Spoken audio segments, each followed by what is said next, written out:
Oke, selamat pagi. Assalamualaikum warahmatullahi wabarakatuh. Waalaikumsalam warahmatullahi wabarakatuh. Pagi, Pak. Oke, kita mulai kuliah kita ya. Kemarin kita sudah singkat secara ini kita ngebahas tentang elemen horizontal. Ya. Sekali lagi ya, elemen horizontal itu ya kita bisa tentang kesetimbangan, ada sumber elevasi, tikungan, nanti ada tikungan, ada tentang lengkung peralihan dan sebagainya. Ya. Ini tentang elemen horizontal, ya ingat elemen horizontal adalah proyeksi, ya proyeksi sumbu sumbu jalan ya pada bidang horizontal. Ya. Oke, ini ada bagian yang lurus dan bagian yang lengkung. Saya ulangi lagi, bagian yang lurus adalah masalah penurunan kewaspadaan pengemudi. Ada kejenuhan, ada kelelahan, seperti itu. Sehingga banyak didesain ya, bagian lurus kalau bisa jangan lurus terus ya. Ada ya ASTO ya, dari ASTO menyarankan 6 menit dari kecepatan rencana. Jadi artinya ya mudahnya itu sekitar 6 menit ya, orang ada variasi ya dari jalan yang lurus tersebut ya, entah itu berupa tikungan, entah itu berupa tanjakan, entah itu berupa rumble strip atau apa. Tapi kalau misalnya dari sisi konturnya, dari sisi lahannya ternyata bisa lebih dari 6 menit ya, ya kasih variasi dalam bentuk tadi ya, misalnya kayak rumble strip itu kayak polisi tidur tapi yang kecil-kecil ya. Kalau penerjemahnya itu sebagai pita pengaduh gitu. Karena orang pada saat melewati itu merasa tidak nyaman. Ya. Untuk apa ada itu? Agar kewaspadaan pengemudi itu kembali. Ya, karena dari kecelakaan yang terjadi di jalan yang lurus itu umumnya adalah karena penurunan kewaspadaan pengemudi. Sementara kecelakaan yang terjadi di jalan-jalan yang jalan tikungan, ya, atau jalan-jalan yang menikung, itu umumnya karena kekurangan jarak pandang atau ketidakpahaman pengemudi terhadap medan, ya. Atau lebih banyak kalau dari sisi pengemudinya terlambat mengantisipasi kondisi atau bentuk geometriknya, ya seperti itu. Jadi kalau masalah kewaspadaan biasanya pengemudi di jalan yang lengkung banyak tikungan-tikungan itu pasti waspadanya tinggi, ya fokus ya, konsentrasinya itu fokus. Kalaupun tetap terjadi kecelakaan, biasanya bukan karena masalah kewaspadaannya yang turun, ya, tapi banyak hal yang lain, ya, macam-macam, ya. Kalau dari aspek pengemudinya sendiri itu biasanya dia kurang mengantisipasi, ya, perubahan-perubahan bentuk tikungan. Ya. Kalau dari mobilnya, ya biasanya masalah remnya, masalah tenaga, segala macam. Kalau masalah jalannya, itu lebih banyak masalah mungkin jarak pandangnya kurang, atau misalnya jalannya licin, atau misalnya ya umumnya jarak pandangnya kurang, ya, seperti itu. Oke, ini yang bagian yang lurus. Kenapa jadi perhatian? Karena ini adalah masalah penurunan kewaspadaan pengemudi. Ya, itu kira-kira ya. Nah, dalam mendesain elemen vertikal ya usahakan sependek mungkin, ya. Fotografinya itu serasi atau apalah ya. Kemudian juga jumlah tikungan seminimal mungkin ya. Jadi kalau bisa tikungan dibuat tidak terlalu banyak. Kalau memang bisa lurus, buatlah lurus. Kalau memang harus ada tikungan, buatlah tikungan dengan tikungan yang jari-jarinya besar. Kenapa? Ya, karena di bagiannya lengkung, kendaraan mendapat gaya sentrifugal. Ya, gaya sentrifugal itu ya membuat orang tidak nyaman. Kalau pengemudi sudah tidak nyaman melewati suatu tikungan, maka dia berpotensi menjadi kecelakaan. Nah, di tugas nanti Anda harus ada tikungan, ya. Di tugas Anda dikasih misalnya ada suatu peta, ya, kemudian Anda harus mendesain jalan tersebut minimal ada 2 tikungan, minimal ada 3 tikungan dan sebagainya. Ya, kalau di tugas lain lagi ya ceritanya. Ya. Oke, ya itu terkait dengan masalah tikungan, ya. Dan juga tidak memberikan perubahan yang tiba-tiba. Misalnya jalan yang lurus, panjang, tiba-tiba ada tikungan yang tajam. Ya, seperti tadi saya katakan, kalau jalannya lurus terus ya harus kasih variasi. Ya, setelah 6 menit itu ada variasi. Ya, kira-kira 6 menit dari kecepatan rencana itu kira-kira ada variasi. Nah, apa bentuk variasinya? Dikasih tikungan. Nah, tapi jangan sampai tikungan yang kita berikan adalah tikungan yang tajam.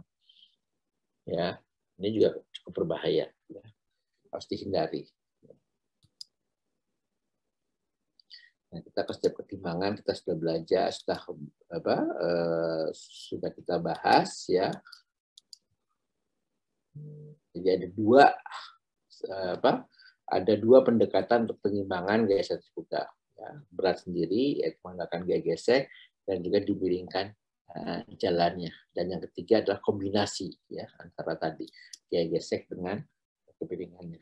Jadi ini rumusnya menjadi seperti ini ya, kita sudah bahas kemarin di konferensi satuan seperti ini, ya kan. Nah, ini adalah bentuk teoritis ya, bentuk teoritis dari suatu tikungan. Ya, kenapa saya katakan teoritis? Karena kita nggak bisa exactly mengukur ya keseimbangan tersebut. Ya, itu. Nah, ini digunakan sebagai dasar penentuan untuk supervasi yang dibutuhkan untuk jari-jari tikungan tertentu pada kecepatan rencana. Misalnya, kecepatan rencananya 80 km per jam, kemudian jari-jarinya 800 meter. Ya. Berapa kemiringan yang harus saya berikan? Ya. Oke, kalau lihat dari tabel 4,3%, ya udah kita bangun kemiringannya sebagai 4,3%. Ya. Berapa derajat 4,3%? Ya tinggal cari ya tangan dari 4,3 per 100. Ya, arkus tangan dari 4,3 dibagi 100. Ya, 0,043 ya, tinggal dibagi dapat sudutnya ya. Tapi kalau di engineering terutama di jalan kita jarang berjalan menggunakan derajat ya, sudut itu kita gunakan dengan menggunakan persen. Oke, ya ini adalah keseimbangan teoritis ya. Jadi kemiringan yang direncanakan ini karena gesekan tidak banyak, susah kita kontrol ya, sangat sulit untuk dikontrol ya, maka yang kita rencanakan, yang kita desain itu hanya 3 ya. Berdasarkan ini ya, kita tetapkan ini ya, maka ini kemiringan yang kita bangun. Ya, sekali lagi kita tetapkan kecepatan rencana, kemudian kita tetapkan jari-jarinya, maka kita lihat dari tabel berapa kemiringan yang harus saya berikan. Kira-kira seperti itu. Ya. Cara kita mendesain.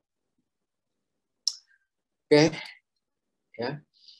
Nah ini ya, nilai dari kemiringan itu sendiri rentangnya itu dari 0 sampai kemiringan maksimum yang boleh diberikan. Ya. Sementara karena F itu tidak bisa kita hitung, tidak bisa kita kontrol, nilainya itu sangat sulit kita ya kita pakai nilai asumsi. Dari mana nilai asumsi itu? Ya ada penelitian lah di Amerika, kemudian kita ambil nilainya. Ada rentangnya dari 0 sampai F maksimum yang dimungkinkan dari permukaan jalan. Ya, kira-kira seperti itu. Berapa besar F maksimumnya? Koefisien gesek maksimum yang bisa kita asumsikan ada di permukaan jalan ya. Kita lihat dari sini ya. Jadi F itu sangat terpengaruh oleh banyak hal. Ini alat pengukurnya ya. Kemudian dari hasil penelitian Astro kita dapatkan seperti ini ya. Sehingga yang kita rekomendasikan, yang oleh Astro rekomendasikan adalah yang garis tebal ya. Yang garis tebal ini. Kita lihat ya, semakin tinggi kecepatannya ya, semakin besar, semakin rendah set friction factornya, nilai F-nya. Ya wajar ya, karena semakin tinggi kecepatannya maka durasi kontak roda dengan permukaan jalan itu semakin singkat. Nah, kalau semakin singkat durasi kontaknya, maka koefisien gesek yang dibutuhkan semakin kecil. Ya, seperti itu.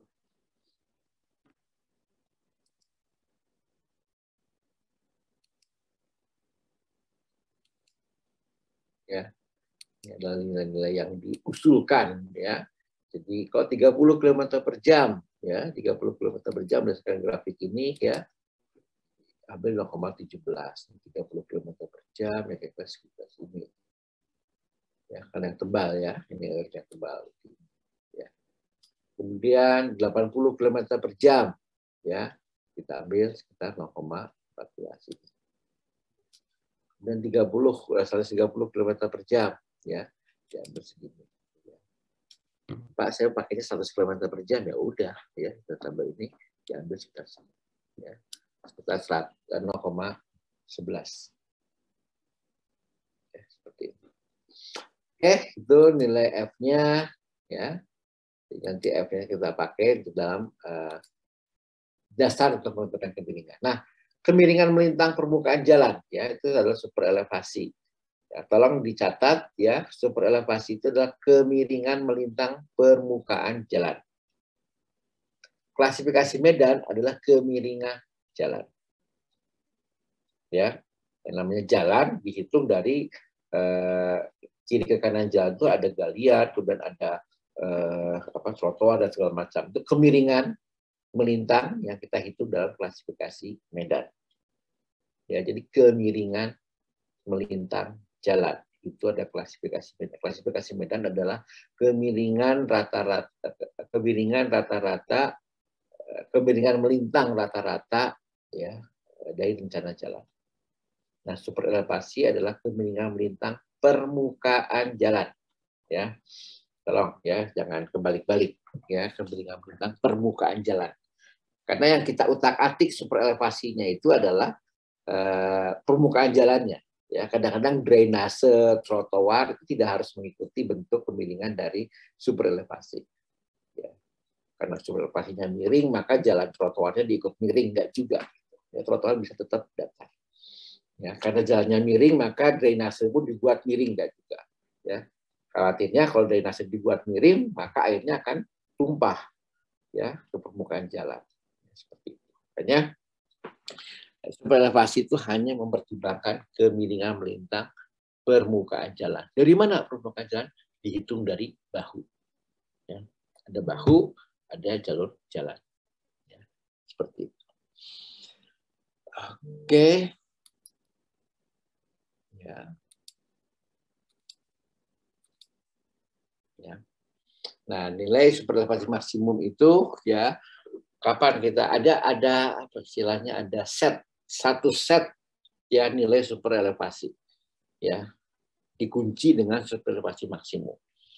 Jadi kita punya 5 varian ya, 5 varian nilai super elevasi ya, masing-masing berdasarkan super elevasi maksimum ya. Hati-hati ya, jangan ketukar ya, karena sini dikatakan super elevasi maksimum ditentukan berdasarkan pertimbangan praktis ya. Apa yang disebut dengan praktis? Ini hanya dari pengujian-pengujian, sehingga nanti ada suatu nilai super elevasi kelompok super elevasi kecil, ada nilai super elevasi kelompok super elevasi besar, ya seperti itu ya. Makanya dimudahkan seperti itu. Jadi ada 5 kelompok nilai super elevasi, untuk kelompok super elevasi kecil, untuk kelompok super elevasi besar ya. Nah, kelompok super elevasi besar itu adalah 10 dan 12. Super elevasi kecil itu adalah 4, 6, dan 8. Ini menurut ASTO. Ya. Kalau di Indonesia, ya digunakan seperti ini. Ya. Pakainya 10 untuk jalan antar kota, perkotaan 6%. Ya. Kalau untuk jalan tol, itu biasanya menggunakan 8%. Nah, untuk yang daerah perumahan, ya kita tidak memberikan super elevasi sama sekali. Ya, oke. Nah, ada yang disebut dengan super elevasi normal. Jadi pada jalan yang lurus, jalan tidak perlu dimiringkan. Ya, ingat, jalan tidak perlu dimiringkan. Ya, sehingga super elevasinya adalah 0. Tapi yang namanya super elevasi 0 jelas nggak mungkin. Ya, jalan datar begitu saja nggak mungkin. Harus ada kemiringan melintang ya agar air tidak menggenang di tengah jalan. Ya, makanya keluar konsep super elevasi normal. Ya. Jadi super elevasi minimum itu adalah super elevasi normal. Ya. Berapa besarnya? 2%. Ya, ini istilahnya kayak seperti ini. Ya. Jadi super elevasi minimum itu adalah super elevasi yang nilainya adalah 0. Ya, tapi dalam desain jalan tidak pernah kita pakai ya jalan dengan super elevasi 0. Kemiringan melintang permukaan jalannya benar-benar datar itu tidak pernah kita pakai. Kalaupun dipakai itu biasanya untuk jalan-jalan tertentu, misalnya jalan akses parkir atau misalnya jalan-jalan di apa dengan menggunakan beton misalnya. Tapi jarang yang benar-benar 0. Ya tetap ada yang namanya super elevasi normal. Jadi kalau dalam desain jalan itu kita selalu memakai center line. Ya, pakai center line itu tengah-tengah jalan. Jadi kalau misalnya jalan itu adalah 4 lajur, ya 4 lajur, ya berarti di sini ada 2 lajur, dan di sini 2 lajur. 1 lajur lebarnya misalnya 3,5 meter. Berarti ini adalah 7 meter, inilah 7 meter. Ya, inilah center line. Yang kita desain di apa? Dalam desain geometrik yang kita desain adalah center line. Ya. Nah, super elevasi normal pada jalan yang lurus itu tidak perlu kemiringan. Kenapa tidak perlu kemiringan? Karena tidak ada gaya sentrifugal sehingga jalan tidak perlu dimiringkan. Artinya super elevasinya adalah minimum atau 0. Ya. Tapi pada desain jalan itu tidak ada yang namanya super elevasi 0 seperti ini. Yang kita pakai adalah super elevasi normal. Bentuknya seperti ini. Ya. Berapa persen kemiringan ini? Ya, kalau tadi di sini dijelaskan itu ya 2% umumnya. Ya, kalau di jalan yang kasar atau pakai tanah kita bisa menggunakan 3 atau 4%. Ya, ini namanya super elevasi. Nah, super elevasi maksimum ya ini adalah tadi ya kelompok yang kita pakai untuk mendesain. Nah, ada juga namanya jari-jari minimum, ya jari-jari terkecil yang bisa diperbolehkan untuk kecepatan rencana tertentu.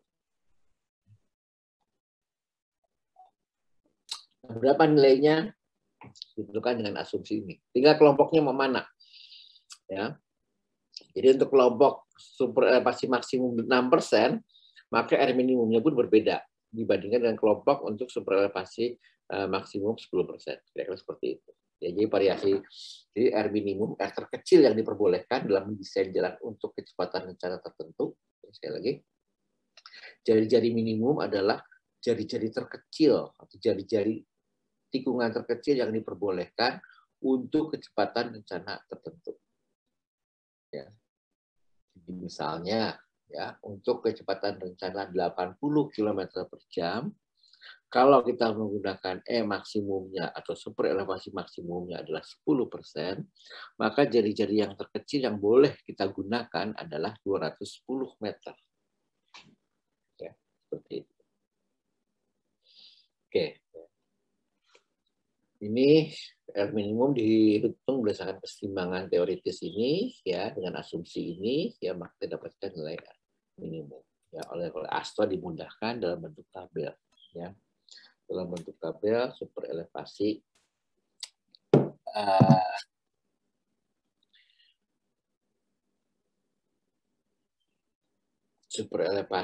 untuk R minimum untuk bermacam-macam super elevasi maksimum. Oke. Nah, untuk memudahkan perhitungannya kita menggunakan tabel super elevasi untuk perancangan, ya. Ini sebenarnya Astro sudah ada yang 2011. Yang 2011 itu super elevasinya masih menggunakan tabel super elevasi agak berbeda memang sedikit, ya. Tapi nggak apa-apa, kita masih pakai yang 2001. Ya.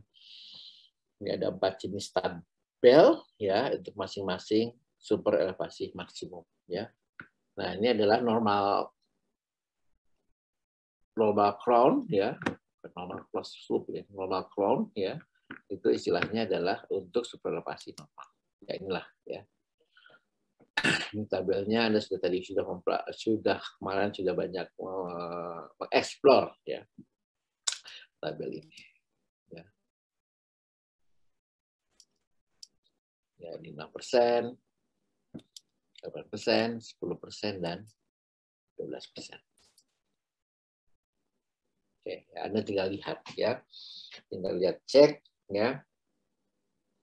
Berapa superelevasi maksimum untuk jari-jari, berapa superelevasi yang kita gunakan, yang kita desain kalau kita menggunakan jari-jari 800 meter dengan kecepatan 80 km per jam ya. Kita bisa lihat kalau 6% sekian, 5% sekian, 10% sekian, 12% sekian. Nah, ya. Tolong dengan rumus ini ya. Dengan rumus ini ya.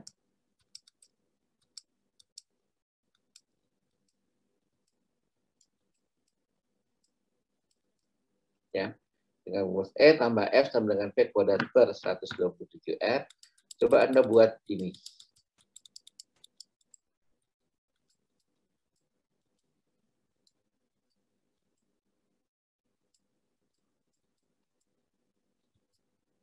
Ya. Oke. Tolong ambil kalkulator. Ya, saya minta 1-2 orang untuk hitung dengan kalkulator. Coba ya. Kecepatan rencananya di sini adalah 80 km per jam. Ya.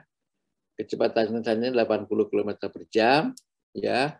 Kemudian super elevasi maksimumnya adalah 10% yang kita pakai. Jari-jarinya adalah 800 meter. Ya. Karena super elevasi maksimumnya adalah 10%, maka E yang kita pakai itu adalah 4,3. Ya. E-nya sama dengan 4,3%. Tolong dihitung dengan rumus ini.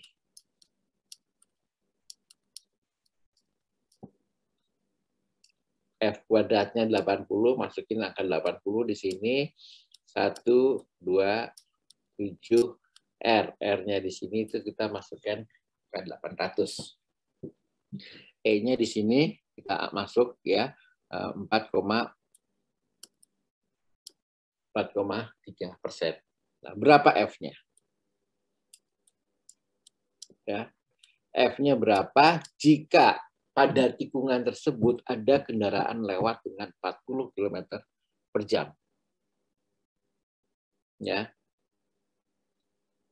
Satu lagi, kalau lewat dengan 80 km per jam. Satu lagi dengan 140 km per jam. Silakan, tolong dihitung. Ya. Berarti di sini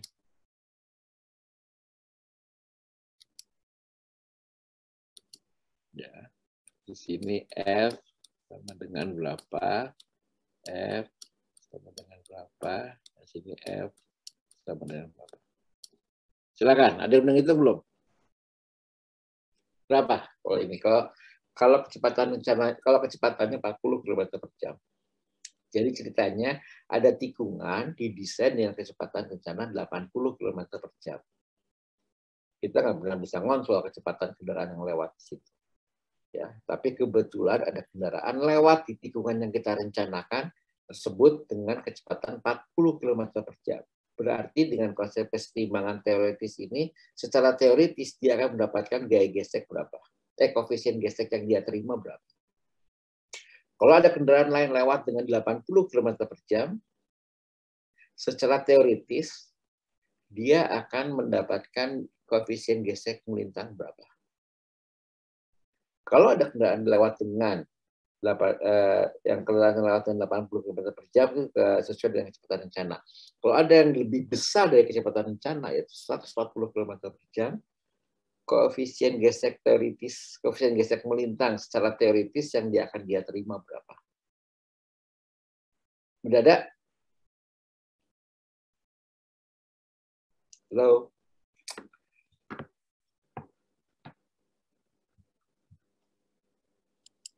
Pak, maaf mau bertanya sebelumnya. Ya. Kalau untuk nilai E itu nanti dimasukkannya 4,3% saja, Pak. Ya, ya mau 4,3% bisa, mau 0,043 juga bisa. Ya, nanti juga F-nya ketemunya 0,0 sekian ya. Itu pun biasa aja dalam bentuk persen ya. Jadi persennya dimasukkan sebagai 0,043 gitu. Nanti ketemunya F-nya pun 0,0 sekian pun dikatakan dalam bentuk persen. Silakan. Baik, Pak. Dicoba dulu. Pak, kalau saya sih dengan kecepatan rencana 80, terus dia jadi 800 meter, itu dapat F-nya itu sekitar 1,99%, Pak. 1,99%. 99%. Oke, kita ketik di sini aja ya.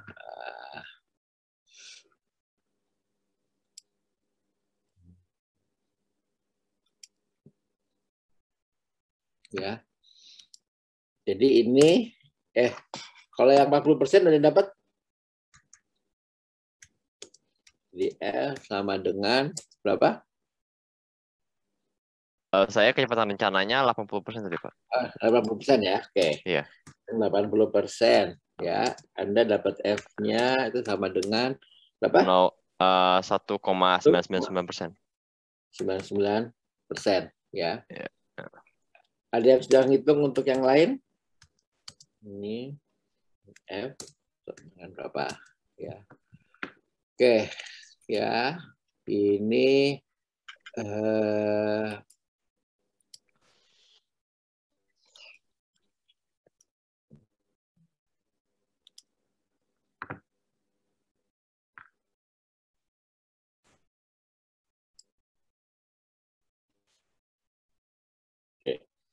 kita menggunakan E-nya sama dengan 4,3%.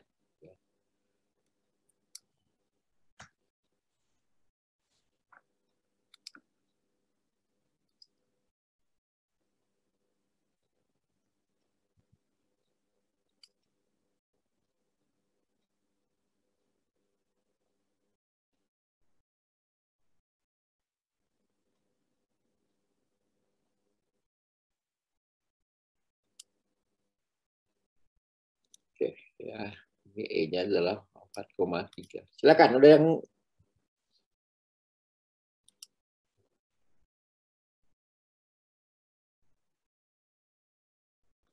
rumusnya pakai yang ini. Izin coba bantu Ya. mereka. Silakan. Lalu di mana?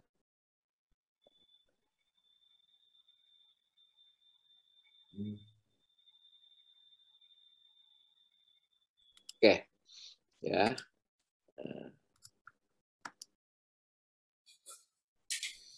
Untuk kecepatan 140 km per jam saya dapat 15%, Pak.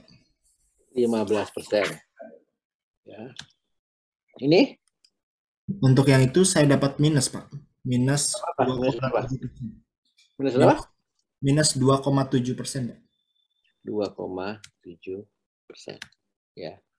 Oke, kita cek dulu di sini tadi mana nilai F ya. Nah, lihat. Ini untuk kecepatan bencana ya.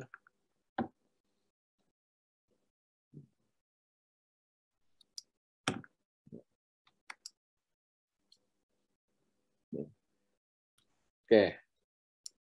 0,14 ini F maksimum ya. Ini adalah F maksimum.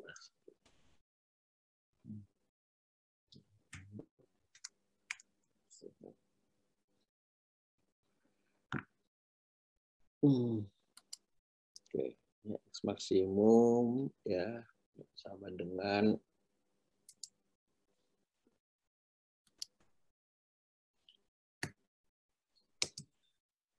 oke, ini F-nya.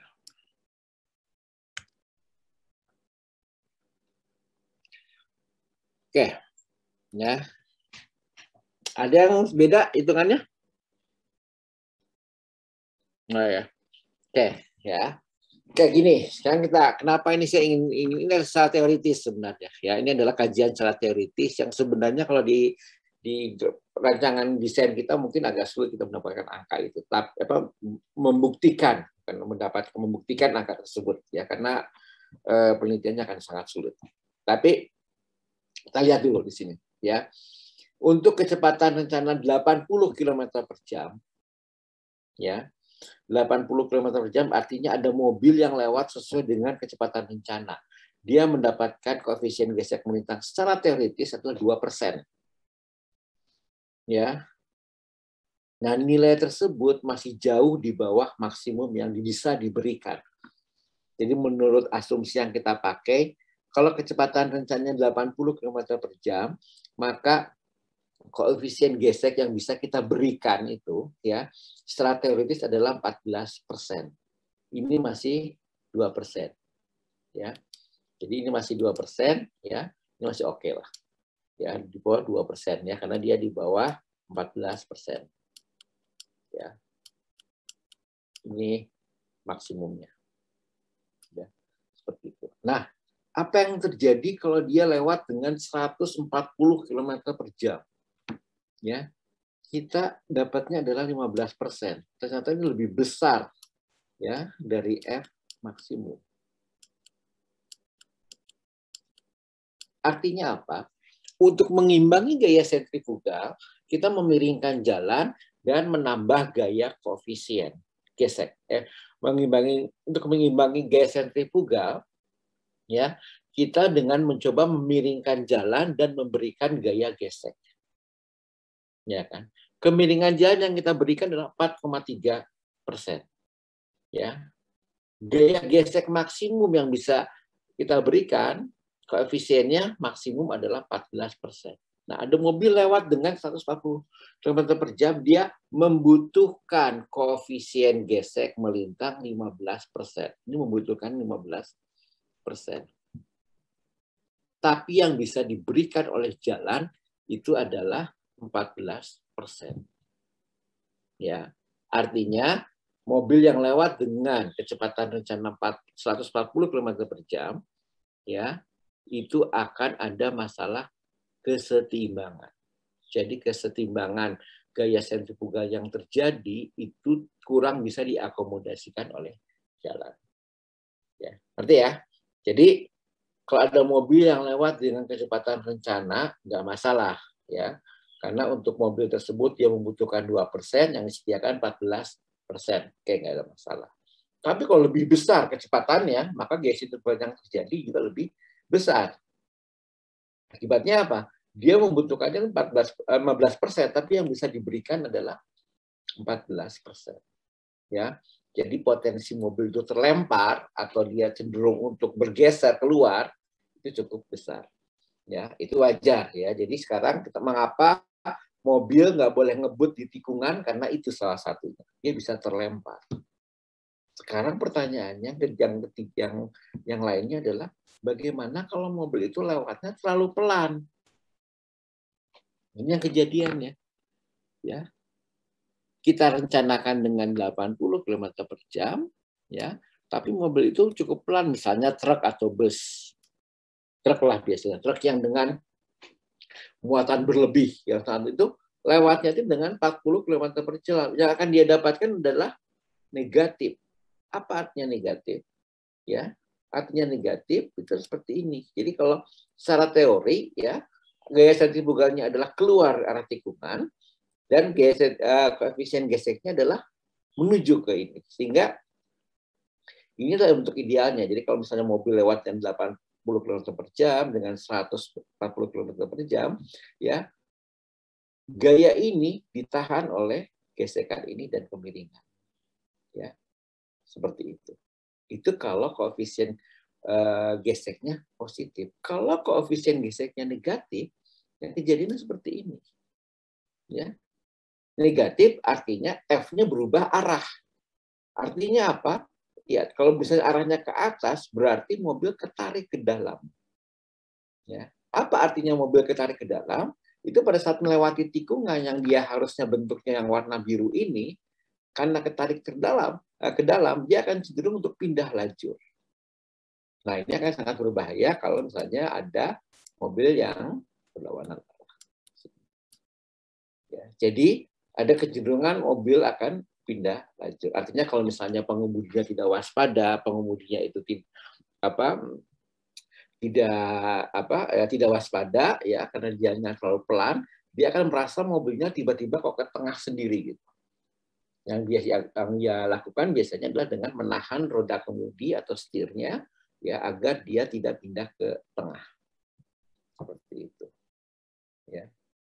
Nah, kejadian inilah yang menyebabkan kenapa kita tidak boleh memasang super elevasi terlalu besar kalau rata-rata kecepatan kendaraan yang lewat itu rendah. Jangan sampai kita memasang suatu kemiringan melintang permukaan jalan yang cukup besar, tapi mobil yang lewat di situ rata-rata rendah. Itulah sebabnya untuk jalan perkotaan kita menggunakan EMAX 6%. Kenapa? Ya, karena kalau dengan EMAX 6% berarti kemiringannya tidak terlalu besar. Kenapa? Karena rata-rata kendaraan yang lewat di perkotaan itu rendah. Tapi kendaraan antar kota itu rata-rata kecepatannya tinggi. Kalau diberikan EMAX super elevasi maksimum yang terlalu kecil, 6% misalnya, atau bahkan 4%, maka kejadian yang tadi ya,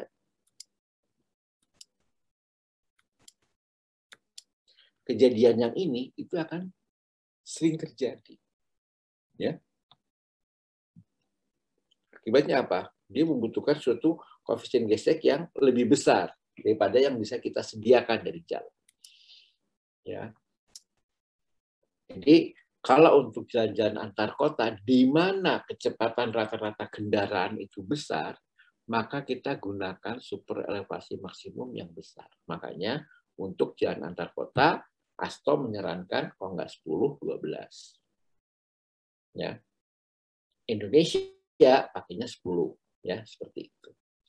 Jadi paham ya, kenapa kita perlu menggunakan super elevasi maksimum yang besar di jalan antar kota, kenapa kita pakai super elevasi maksimum yang kecil di jalan dalam kota.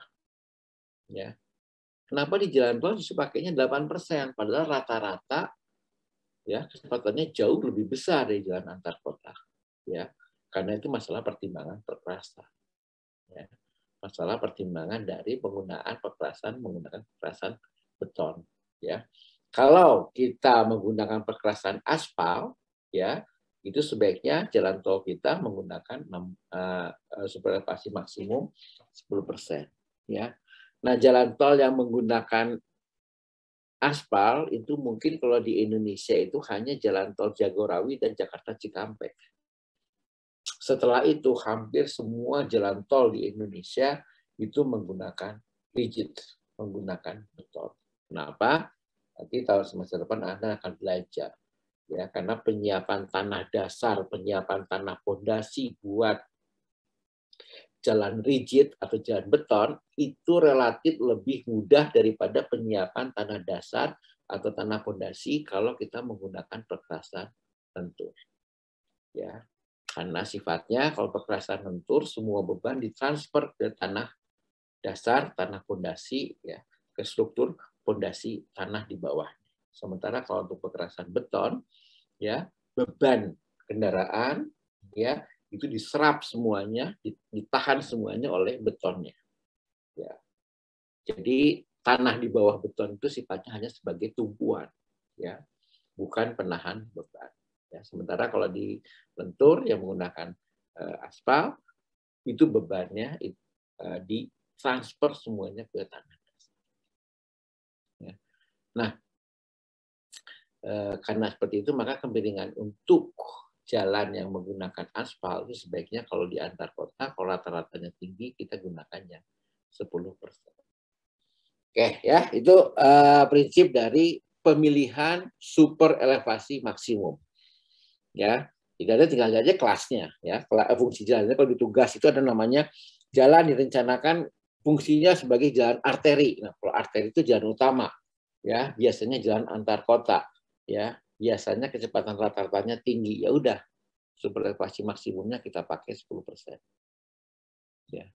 Atau misalnya tugas Anda diberikan oleh kecepatan rencananya fungsi jalannya adalah kolektor. Nah, kolektor itu bisa dalam kota. Nah, kalau kolektor dalam kota itu biasanya super elevasi maksimumnya itu kecepatan rata-ratanya adalah rendah, ya. Maka kita menggunakan super elevasi maksimum 6%. Kira-kira seperti itu, ya, dalam tugas. Tapi kalau di tugas biasanya sudah dikasih tahu, ya, fungsi jalannya ini, Emax-nya seperti ini, ya, sudah dikasih tahu. Tapi kalau nanti Anda setelah lulus, Anda masuk tim untuk mendesain jalan, Anda harus tahu, ya, bahwa ya kenapa kita pakai Emax-nya 10, kenapa kita pakai Emax-nya 8, kenapa kita pakai Emax-nya 6%, itu ada alasannya. Anda harus paham itu. Oke, ya, itu adalah konsep tentang kemiringan, konsep tentang kesetimbangan, ya. Nah, pertanyaannya sekarang adalah tadi, ya, kita ingin mendesain jalan dengan jari-jari 800 meter. Terus kemudian kita ingin menggunakan jari 800 meter, jadi berapa kemiringan yang harus digunakan? 4,3%. Seperti tadi. Nah, seperti apa bentuk tikungannya? Sekarang kita masuk ke jenis tikungan. Misalnya kita punya kontur seperti ini, ya. Kemudian kita mendesain jalan, kita namanya rencana jalan, kita sebut sebagai trase. Trase adalah rencana jalan yang kita gambar di alinyemen. Ya, ini adalah trase jalan. Ya, yang di merah ini trase jalan. Ya. Nah, kalau trase jalan itu berubah arah, ya, yang semula ke arah sini, kemudian menjadi ke arah sini, maka titik di mana trase jalan itu berubah kita sebut sebagai titik PI. Ya, tolong catat, ya. Perubahan dari bentuk trase jalan, ya, itu terjadi di titik PI. PI itu singkatan dari point of intersection. Ya. Kalau perubahan dari tanjakan ke turunan, ya, itu ada perubahan juga. Ya, titik perubahan di mana dari tanjakan menjadi turunan, atau dari tanjakan ke tanjakan lain, ada perubahan kemiringan, maka titik tersebut disebut PVI. Ya, point of vertical intersection. Nanti kan ada di alignment vertikal, ya, ada istilah PVI, point of vertical intersection. Nah, kalau ini adalah point of intersection, ya, perubahan, titik perubahan, ya, dari trase jalan. Ya. Kemudian dari sini kita langsung mendesain tikungan. Ya. Nah, kayak apa tikungannya? Ya, nanti kita sudah belajar. Ada tikungan full circle, ada tikungan spiral, atau ada tikungan spiral. Ya. Jadi yang merah itu adalah trase jalan, sementara yang biru itu adalah rencana tikungan. Ya. Itu, ya. Yang kita desain yang merah itu adalah center line. Ya, ingat, yang kita desain itu adalah center line-nya. Jadi nanti kalau final buat jalannya, ya kita buat jalan di sebelah sini. Ini center line-nya. Ya. Jalan kita adalah di sini. Ya, secara skala lah, ya. Jadi kita nggak usah nggak perlu bentuk gambar jalannya sekarang. Kalau mendesain geometrik cukup kita desain center line-nya saja dulu. Ya. Baru nanti lebar jalannya, posisi drainase segala macam, yaitu kita gambar setelah center line-nya selesai. Ya, jadi ini trase jalan itu adalah trase center line jalan. Ya, lambangnya gini. Ya. Trase dari center line jalan. Oke. Ya. Ini adalah untuk tikungan. Nah, kita sudah belajar yang namanya tikungan itu adalah ada tiga jenis, ya, yang lurus, ya, vertical, kita nyebutnya ini sebagai vertical, ya, dan kita nyebutnya ini sebagai spiral, ya, ini juga ada spiral. Oke. Nah ini ya adalah full circle. Tolong dicatat ya arti terminologinya. Ya, saya tidak akan nulis di sini ya, panjangan nulisnya, tapi tolong dicatat ya. Ini adalah tadi apa PI di sini. Ya. Adalah point of intersection. Ya. Kemudian ada titik TC, lihat T-nya besar, C-nya besar. Ya. Titik TC itu dari sini. Adalah titik perubahan antara bentuk T dan bentuk circle. Ya. Jadi titik perubahan itu adalah di titik TC, ya. T itu adalah tangent. Tangent itu lurus, ya. C itu adalah circle, ya, seperti itu. Bedakan dengan TC ini. C-nya di sini adalah indeks. C-nya kecil. Seperti itu. Ya. Jadi C-nya itu kecil. Di beberapa buku itu tidak pernah ditulis, ya. Cukup T saja. Ya, sorry. Cukup T saja. Ya. Orang menulis TC itu untuk membedakan dengan ini T itu adalah T di circle untuk tikungan yang full circle atau T untuk yang tikungan yang ada spiralnya, ya seperti itu.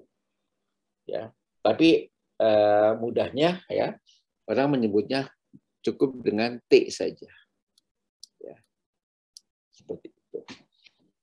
Di buku-buku yang sekarang itu menyebutnya T, ya tidak ada C lagi, tidak ada S lagi. Ya. Oke, ya jadi sekali lagi. Ya, PI adalah point of intersection, TC itu adalah titik perubahan dari bentuk tangent atau lurus menjadi ke bentuk circle. Ya, itulah titik TC. Kebalikannya titik CT. Titik perubahan dari bentuk circle ya ke bentuk lurus atau tangent. Ya. Ini di titik TC. Oke, ya itu adalah jenis dari terminologi arti dari ini ya. Terus kemudian ada titik EC.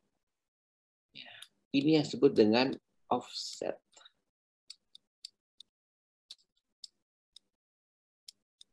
Ya. Nah offset ini kasih nilai C itu adalah titik offset dari bentuk circle. Ya, seperti itu. Nanti ada IS, itu bentuk offset dari circle. Oke. Oke ya, TC sudah tahu, PI sudah tahu, CT sudah tahu, EC sudah tahu. Nah, delta ini adalah sudut tikungan. Ya, sudut tikungan. Oke. Ya. Kemudian LC itu adalah lengkung circle. Lengkung panjang lengkung circle ya. Sekali lagi ya. Jadi kalau TC adalah titik perubahan antara bentuk T ke C, titik perubahan dari bentuk tangent ke circle.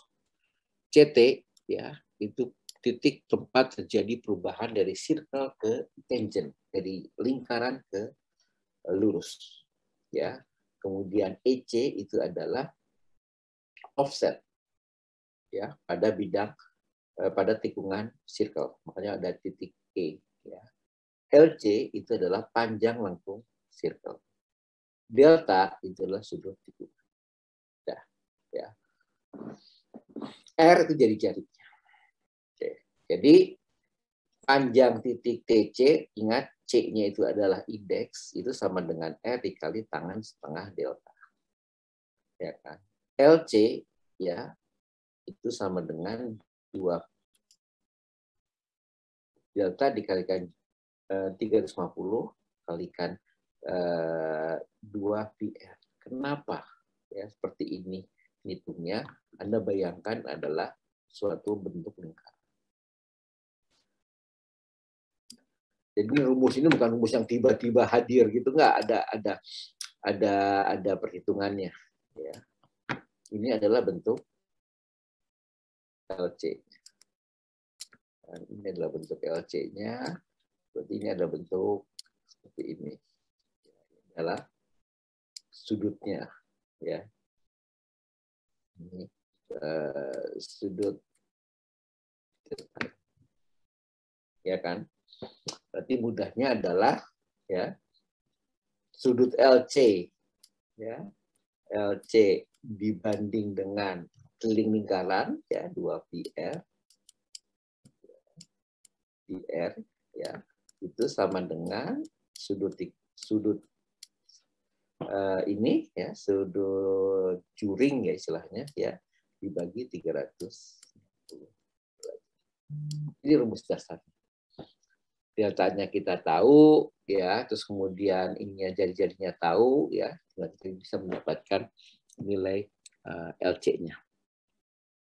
Oke ya, jadi rumusnya memang tidak terlalu sulit ya, tidak terlalu sulit untuk menghitungnya ya. Oke ya, itu. Nah sekarang ini rumus yang paling basic ya, rumus yang paling basic. TC sama dengan R. Berarti kan ini kita lihat ini ya, ini adalah bentuk segitiga ya, bentuk segitiga siku-siku. Ya, bentuk segitiga siku-siku ya, bentuk dari PI, TC dan O itu adalah segitiga siku-siku. Ya, di mana siku-sikunya di sini. Sehingga kita tahu ya, namanya siku-siku ya, tangan dari ini ya, itu adalah TC dibagi R. Ya. Tangan theta per 2 ya, itu sama dengan ya TC ya, dibagi R. Sudah. Ya, apa? Kita tinggal hitung ya, berarti T sama dengan R dikali tangan setengah. Ya. C tadi sudah. Nah, EC sama. Ya. Enggak siku-siku. Ya. Siku-sikunya berarti cos. Ya. Cos dari theta per 2. Ya kan? Ini kan. Kalau cos itu berarti R ya, dibagi sisi miringnya. Ini kan garis sisi miringnya kan. Ya kan? Ya. R dibagi ini ya. EC tambah R. Ya. Ya udah, kita bisa keluar. Jadi EC bisa kita hitung ya dengan rumus seperti ini. Ya. Atau EC sama dengan T tangan 1/4. Ya, nah ini gampang ya. Ini basic dari rumus perhitungan vertikal. Ya. Nah, terus kemudian ada yang lebih kompleks lagi. Yang lebih kompleks lagi adalah dengan menggunakan spiral. Kita tahu alasannya spiral seperti apa, karena spiral itu adalah suatu bentuk lengkung di mana perubahan jari-jarinya itu bisa berubah berfungsi sebagai jarak. Artinya gaya sentrifugalnya itu berubah sesuai dengan besarnya jari-jari. Jadi di sini ya gaya sentrifugalnya 0, di sini mulai ada sedikit, makin lama makin besar sampai di sini ya sesuai dengan yang kita rencanakan. Ya, sesuai dengan jari-jari yang kita rencanakan. Ya, setelah itu jadi ini dari kecil besar dia konstan di sini. Kenapa konstan? Karena jari-jarinya juga konstan. Nah, dari sini jari-jarinya mulai membesar. Ya, kalau jari-jarinya mulai membesar, artinya gaya sentrifugalnya mengecil sampai akhirnya di sini hilang. Ya, jadi gaya sentrifugal mulai ada di TS, ya, kemudian hilang di ST. Nah, apa kepanjangan TS itu sama? Ya, PI tadi point of intersection, terus kemudian TS adalah perubahan dari tangent ke spiral, ya. Terus kemudian SC itu dari spiral ke circle, CS itu dari circle ke spiral. Jadi ini bentuk spiralnya dari sini, ya, sampai sini. Ya, ini bentuk spiralnya. Terus kemudian ST adalah bentuk dari spiral ke tangent. ES adalah offset untuk bentuk tikungan spiral. Ini sudut tikungan. Ya. TS, nah kembali ini T, S-nya adalah indeks. Ya, itu adalah panjang ya dari PI sampai ke titik TS. Ya. Ini P, ya ini P, K itu parameter-parameter. Nah, theta S itu adalah sudut spiral. Ya. Sudut spiral itu kira-kira jatuhnya di titik K. Ya, ini sudut spiral ini, ya ini sudut spiral. Ya, itu jatuhnya itu tidak sampai sini, ya tapi kira-kira dari K. Ya. Oke, ya itu adalah bentuk dari spiral. Oke, mana lagi yang terminologinya belum ada? LS, lengkung spiral. Ya. Nah, ini rumusnya tinggal kita hitung. Ya, ingat, kalau kita mengalihkan bentuk-bentuk sudut dengan jarak, maka dia sudah bentuk radian. Ya, makanya kita rubah. Ada konversinya. Ya. Ini adalah bentuknya adalah radian. Ya, LS dibagi 2R. Ya. Nah, ini kita rubah menjadi bentuk derajat. Kenapa kita buat dari derajat? Karena sudut ini dalam bentuk derajat. Oke, ini rumusnya tinggal dihitung-hitung ya, nanti keluar. Spiral sama prinsipnya. Ya, spiral prinsipnya sama. Ya, seperti itu. Ya, nanti ada peralihan. Oke, ada pertanyaan nggak sampai sini?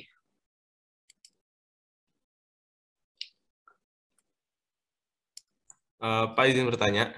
Ya, silakan. Tapi mungkin sedikit ke belakang nggak apa-apa, Pak? Nggak apa-apa, silakan. Tadi saya rada ketinggalan di bagian ini, Pak, yang kecepatan rencana 140 km per jam, Pak, yang akhirnya GGS maksimumnya 15%. Dan itu tadi kesimpulan dari dampaknya kenapa ya, Pak? Kalau lebih dari GGS maksimum yang 14%. Oh, oke.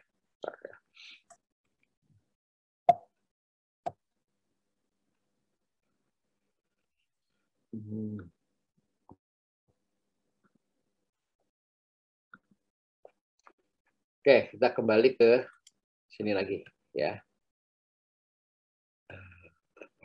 Share screen. Ya. Nah, ya. Jadi ini kita lihat di sini ya. Kalau kita lihat dari slide sebelumnya ya. Kalau kita lihat dari slide sebelumnya ini ya. Jadi nilai F max itu koefisien gesek itu sesuatu yang sulit kita prediksi. Ya. Sehingga kita perlu asumsikan ya. Nah, kita asumsikan ya dengan nilai seperti ini ya. Jadi kita tadi desain kita kan kecepatan rencananya kan 80 km per jam ya. Makanya kalau dengan 80 km per jam berarti F maksimumnya yang kita butuhkan itu adalah 0,14 atau 14% ya. Dan dengan 14% tersebut ya, maka maksimum ya koefisien gesek yang bisa kita sediakan itu adalah 14%. Nah ini ya maksimum ya koefisien gesek yang kita bisa berikan itu adalah 14%. Ya. Nah pertanyaannya sekarang adalah sorry, saya lagi cari latihan soal soalnya. Sebentar. Mana hilang?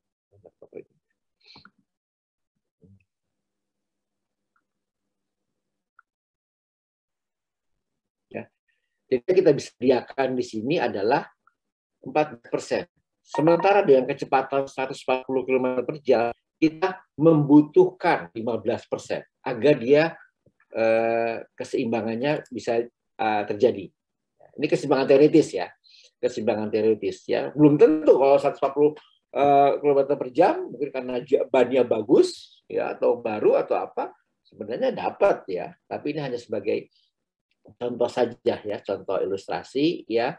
Kalau misalnya yang kita teoritis dengan rumus ini ya, yang kita butuhkan yang kecepatan sekian ya, jadi kecepatan 140 km per jam ya, itu adalah 15%. Yang bisa kita sediakan dari jalan secara teoritis adalah 14%. Akibatnya apa?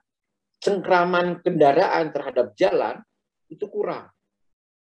Ya, kemiringan sudah mentok, nggak bisa kita apa-apain, ya 4,3%. Berarti kita berharap kalau ada kendaraan yang kecepatan tinggi seperti itu, kita berharap dia dapat gesekan yang cukup. Tapi gesekan yang bisa kita berikan secara teoritis hanya 14%. Yang dibutuhkan 15%, artinya dia kurang. Ya, mobil tersebut kurang mendapatkan gaya gesek yang cukup. Ya, sehingga ada kemungkinan dia menjadi tergelincir, terlempar keluar dan sebagainya. Itu secara teoritis ya, seperti itu. Makanya akhirnya tadi ya, apa konsekuensinya kalau kendaraan bergerak di atas kecepatan rencana? Hal yang sama dengan untuk yang ini. Ya. Hal yang sama untuk yang ini gitu ya. Apa konsekuensinya kalau dia jauh di bawah kecepatan rencana? Kalau jauh di atas kecepatan rencana ini ya, lebih besar dari yang disediakan. Kalau jauh dari kecepatan rencana ya ada F yang negatif. Itu kira-kira ya maksud dari ininya gitu ya. Oke, mungkin agar lebih ini saya coba ya. Saya coba dengan contoh soal ya, contoh latihan ya. Ya, ini contoh contoh latihannya ya. Lihat semua ya, ininya ya. Ya. Katakanlah kita punya ada suatu rencana jalan seperti ini ya. Ini kurang tepat sebenarnya. Kenapa saya kurang tepat? Ini yang lama ya. Saya ingin coba mengganti, ya, tapi cuma saya ingin memberikan gambaran saja. Ya, ini ada suatu trase, bentuknya seperti ini. Ya, bentuknya seperti ini. Ya, ya kira-kira akan menjadi 3 tikungan lah seperti itu. Datanya seperti ini. Ya, ini koordinat X untuk A-nya, koordinatnya adalah 100 dan 100. Untuk yang PI1, koordinatnya adalah 350 dan 450. Untuk PI2, ini PI3 dan seterusnya.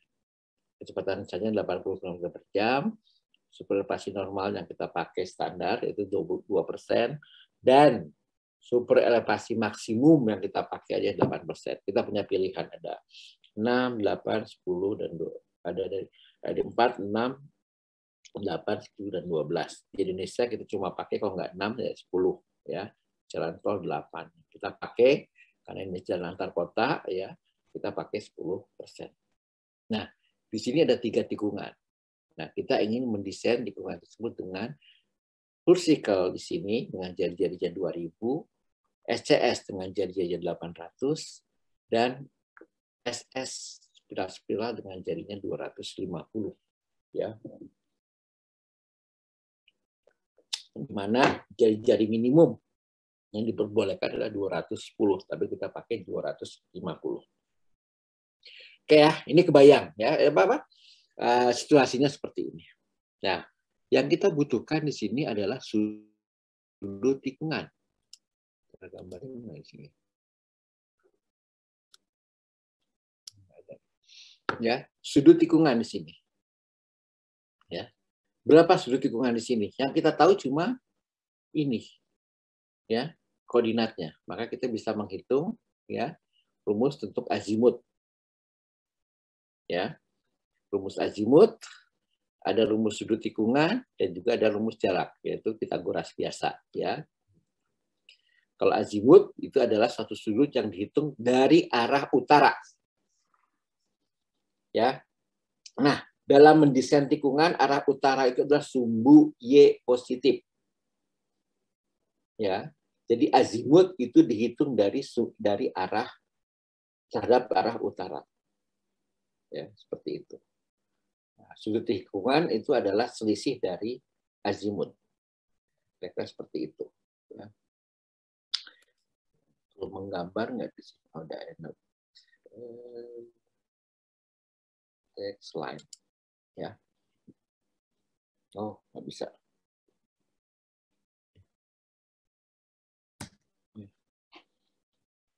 Ya, jadi itu adalah disebut dengan azimut. Nah, jika kita menghitung, jadi kalau misalnya ada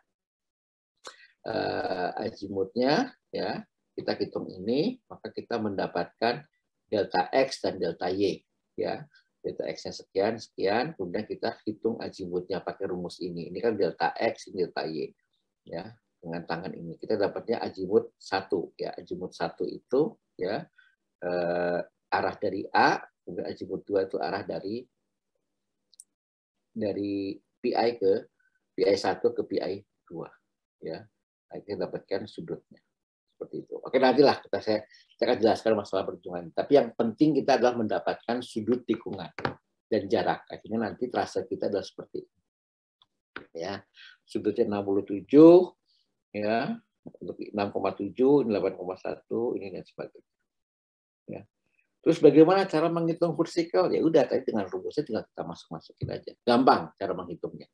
Ya, TC sama dengan bla bla bla bla dapat segini, LC itu seperti dapat seperti ini, EC kita itu dapat seperti ini, ya. Atau dengan cara rumus yang tadi, ya, dengan tangan 1/4 delta kita dapat rumus seperti ini, dapat angka seperti ini, ya. Tinggal kita masukkan ke sini. TT 107,007 masukin ke sini. Ingat, jangan lupa satuan. Ya. Jangan lupa satuan dan ambil 3 angka di belakang koma. Kenapa? Itu standar penulisan di geometrik jalan. Untuk sudut cukup 1 angka di belakang koma. Untuk jarak digunakan 3 angka di belakang koma. Ya, nggak apa-apa, komanya jadi banyak nggak apa-apa. Ya, seperti itu. Ya, hitung-hitung dapat segini. Untuk yang SCS sama, rumusnya banyak. Rumusnya tadi ya tinggal kita masukin saja. Ya, tadi E-nya kalau dengan dengan ketentuan ini, ya, J-nya 800, superrefleksi maksimumnya adalah 10% dan kecepatan rencananya adalah 80, maka kita mendapatkan kemiringan desain itu sebesar 4,3. Ya, 4,3 dan panjang LS-nya itu adalah 31. Ya. Kita ngitung seperti ini, dapat angkanya. Kita hitung kan semuanya, diurut, ya. Rumus-rumus tadi diurut, hati-hati dengan pembulatan, ya. Hati-hati dengan pembulatan, ya. Akhirnya kita dapat angkanya, ya. Sehingga kita tinggal menggambar di sini. Sama dengan LS, ingat, ya. Karena LS itu adalah bentuknya tidak ada LC, ya. Maka sudut spiral itu sama dengan setengah delta. Ya. Sehingga LS dihitung dari rumus ini, bukan diambil dari tabel. Ya.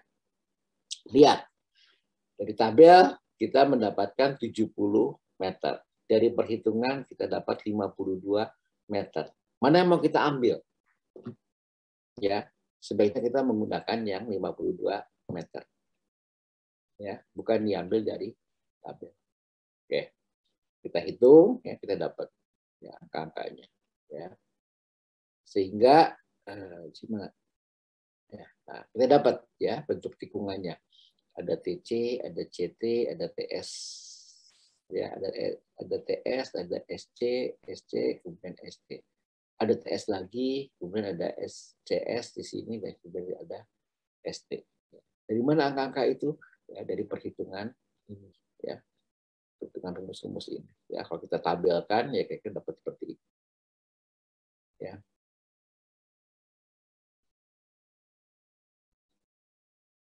Ya, ini tabelnya. Setelah dapat tabelnya, nanti terus kemudian kita buat ininya, ya, stationingnya. Kemudian kita dapat stationingnya, kemudian kita dapat kemudian kita bisa buat diagram super elevasi, ya, dan seterusnya. Oke ya, ini nanti saya berikan ya ke Anda ya. Yang penting Anda tahu bagaimana cara menghitung tikungannya. Step by step-nya cukup jelas. Ya. Ada pertanyaan dulu sampai sini. Ini salah satu contoh yang paling simpel ya dari perhitungan tikungan. Ya. Biasanya sudut tikungan tidak diberikan, kita harus menghitung sendiri.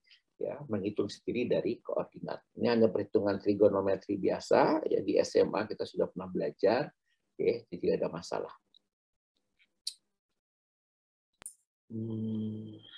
Izin bertanya, Pak. Ya, silakan. Tapi mengenai PPT apakah boleh, Pak? Oh ya, silakan yang tadi. Iya, Pak. Tentang nilai Fmax, Pak. Yang tadi menggunakan kecepatan rencana 80 km per jam, nilai Fmax-nya jadi 0,14 atau 14% ya, Pak?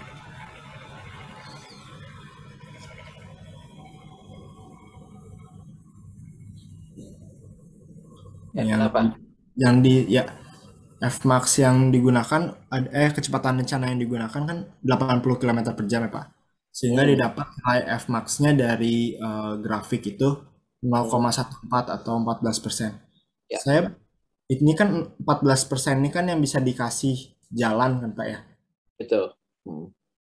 Saya penasaran, Pak, untuk kecepatan 130% di slide 167, di sini yang bisa dikasih jalan hanya 8% ya, Pak?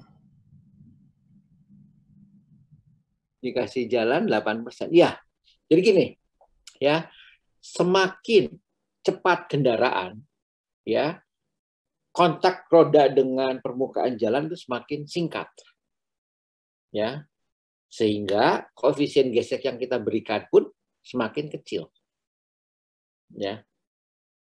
Ya, ada dulu pernah belajar tentang koefisien gesek, tapi ini kan kita bicara tentang koefisien gesek yang melintang. Tapi kalau koefisien gesek yang Anda pelajarin waktu SMA, itu Anda lihat bahwa koefisien gesek namanya itu ada koefisien gesek statis dan ada koefisien gesek dinamis. Ya, Anda lihat di rumus koefisien gesek dinamis, ya itu adalah fungsi dari kecepatan. Ya, jadi koefisien gesek yang bisa diberikan semakin tinggi kecepatan itu adalah semakin kecil, ya, seperti itu. Jadi ini contohnya. Ini adalah contoh yang diberikan oleh percobaan oleh HRB itu adalah Highway Road Board, ya, badan yang seperti Bina Marga lah kalau di kita. Ya, tapi ini bukan di bawah PU, tapi di bawah suatu lembaga sendiri.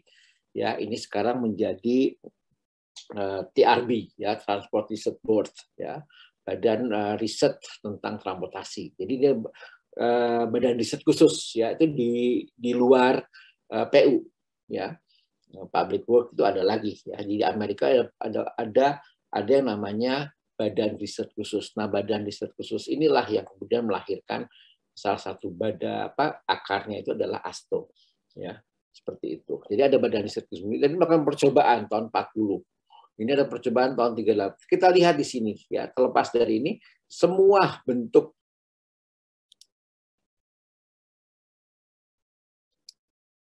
ya, semua bentuk nilai koefisien itu kan turun, ya. Sejalan dengan kecepatannya naik, koefisien yang tercatat dari alat pengukuran itu cenderung untuk turun, ya.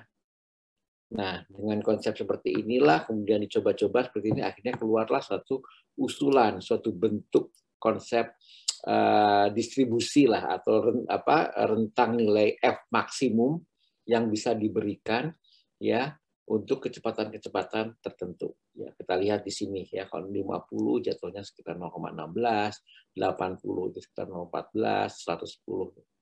Ya, kenapa makin kecil semakin tinggi kecepatannya? Karena memang bidang kontaknya atau lama kontaknya kendaraan dengan roda kendaraan dengan permukaan jalan itu singkat, ya, seperti itu. Ya. Bayang ya? Mau nanya lagi, Pak, sedikit, Ya, Pak. Artinya kalau begitu untuk di perhitungan yang slide berapa ya tadi? Yang ini?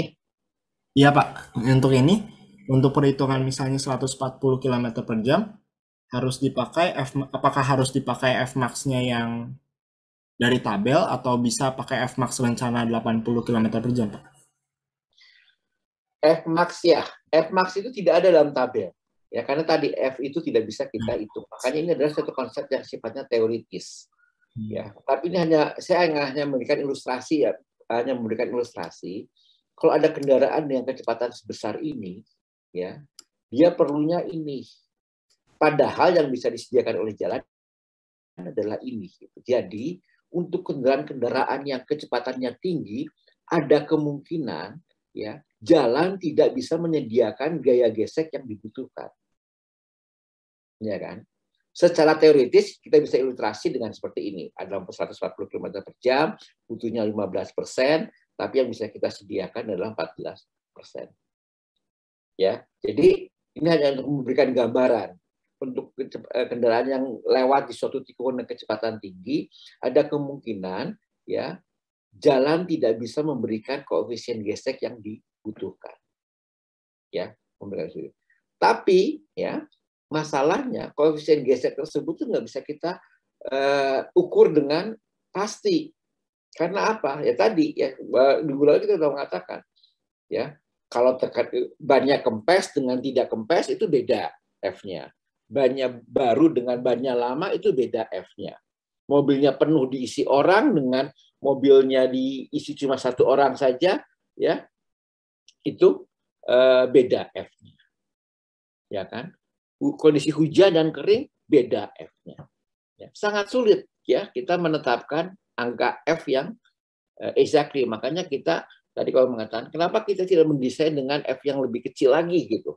Nggak bisa ya, bukannya nggak bisa gitu, nggak ada kepastian gitu ya. Kita nggak bisa ngejamin dengan kecepatan rencana 80 km per jam ya F maksimum yang terjadi yang ada tuh pasti 14% juga nggak tahu kita ya, karena pada saat kondisi hujan nggak mungkin 14%, pasti lebih rendah. Kondisi kering betul bisa 14%. Maksimum yang terjadi kalau kita mendesain dengan 80 km per jam. Tapi kalau misalnya jalan tersebut sudah mulai rusak, misalnya jalan yang kalau kita desain dengan kekerasan aspal, tapi aspalnya kebanyakan, itu akan menghasilkan F yang lebih kecil lagi. Ya kan? Kalau kita membuat jalan dengan permukaan jalannya menggunakan istilahnya adalah chip seal. Chip seal itu artinya permukaan jalan di mana agregatnya kelihatan, ya agregatnya kasar, nggak kasar, tapi kelihatan ada lebih kasar. Itu F-nya akan lebih tinggi lagi, ya.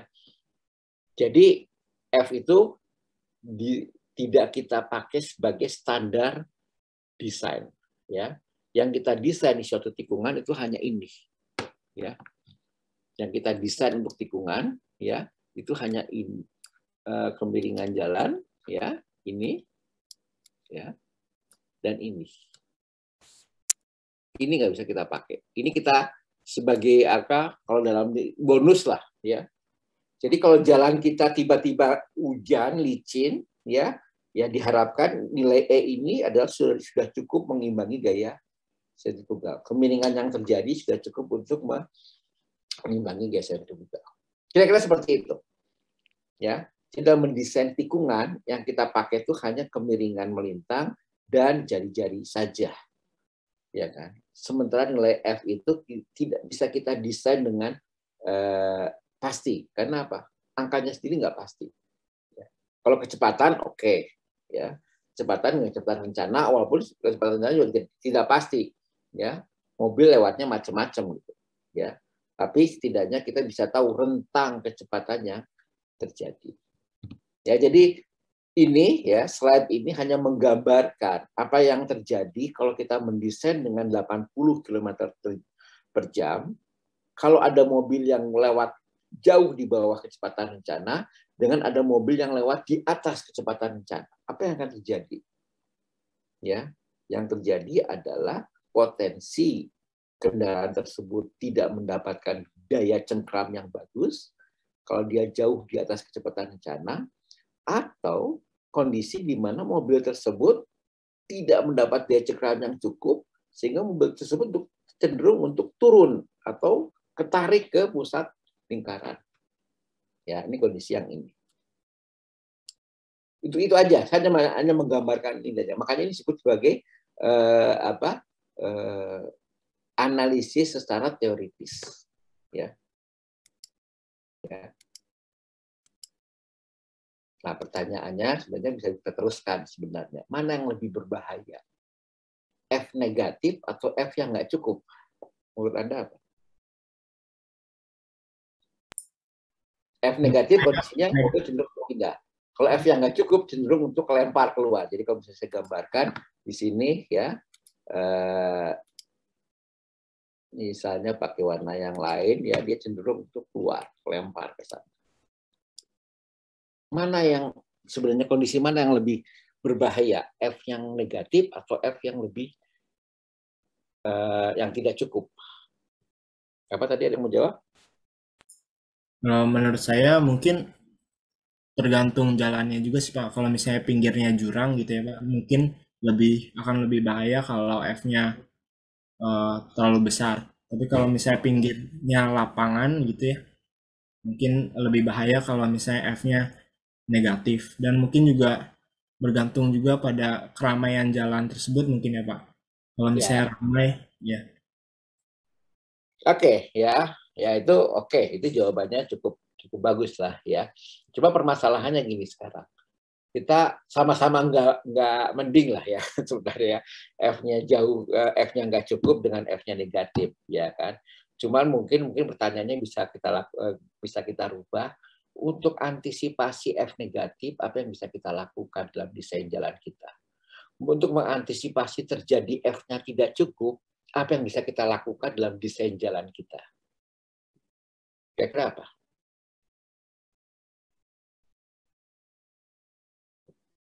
Ada yang bisa jawab?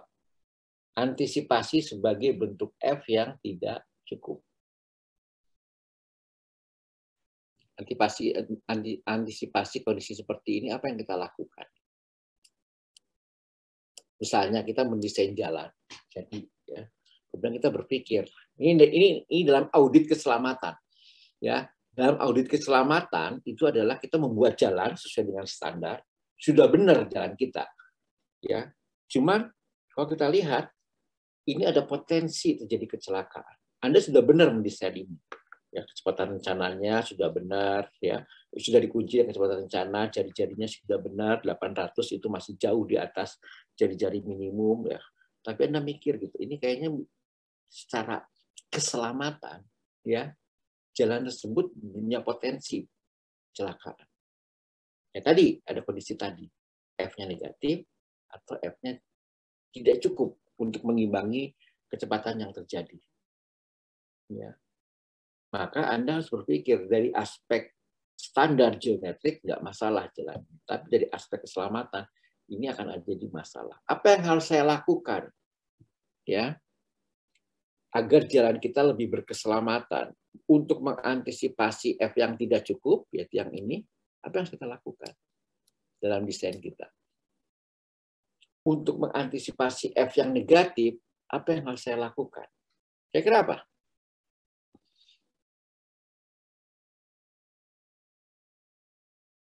Mungkin kalau preventif ini kali Pak ya, rambu dulu ya, kayak batas kecepatan minimum dan kecepatan maksimum gitu Pak. Mungkin kalau dari rambu. Ya, jadi kalau untuk preventif pencegahan, rambu adalah cara yang paling mudah.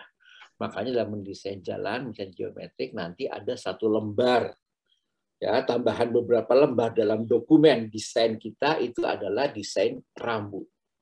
Ya, kita lihat di sini, ini kawasan ini mungkin kalau kita khawatir akan ada mobil yang lewat dengan kecepatan jauh di atas kecepatan rencana, sehingga gaya geseknya atau koefisien geseknya tidak cukup, maka saya pasang rambu di sini, batasan kecepatan. Oke, ini salah satu preventif. Preventif yang lain apa kira-kira? Untuk F yang kurang atau untuk F yang negatif? Mungkin saya mau coba jawab, Pak.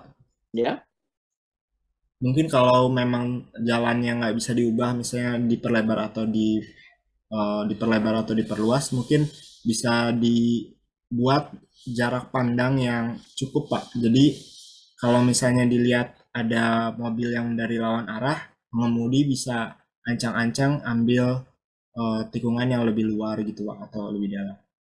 oke. Supaya kalaupun Kalau jarak tergelincir, pandang, ya, ya Pak, supaya mungkin kalau tergelincir tidak sampai menyeberang ke jalan sebelah gitu. oke. Menurut Anda itu untuk kasus yang F negatif ya?